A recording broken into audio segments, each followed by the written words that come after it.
Биыл Петропавлда балаларға арналған 46 жаңа ойын алаңы пайда болды. Бұл мақсатқа қалалық бюджеттен 32 миллион теңге бөлінді. Жаңа өткеншектер мен сырғанақтар аулаларға көрік беріп қана қоймай, бүлдіршіндерге уақыттарын қызықты да пайдалы өткізуге, сонымен қатар денелерінің шымыр болуына септігін тигізбек.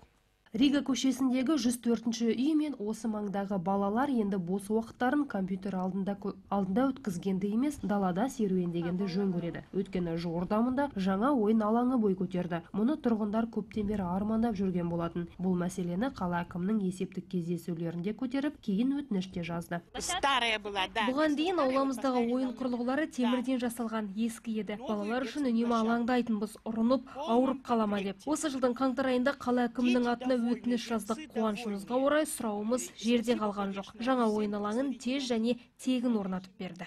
Аулаға орнатылған әткеншектер, сырғанақтар мен құмсалғыштар түрлі түсті сұрмен әсемделіп безендірілген. Мердігер компания алаңға жүк машинамен құм әкеліп, ата-аналар үшін орындықтарды қойып беріпті. Егізбай Хамзин енді 4 жасар Айдар есімді немересімен бірге аулаға жиі шығатын болды. Садиктен келген сразу далаға мына жерде ойнап, біздің көз алдымызда. Содан рахмат. Уже үйде кісі бос болады. Өздеріміз шығамыз, былай отырамыз, балалар байқап. Рахмат, көп рахмат. Рақат болды. Жалпы Петропавлда биыл осындай 46 ойын алаңы бой көтерді. Олардың дені есептік кездесулерде қала тұрғындарының сұрауы бойынша орнатылды. Бұл мақсатқа бюджеттен 32 миллион теңге бөлінді. Тұрғындардың сұрауы мен өтініштері бойынша биыл балалар ойын алаңдарын жаңартуды қолға алып отырмыз. Мердігер компания Семей қаласының Восток Энергосеть серіктестігі.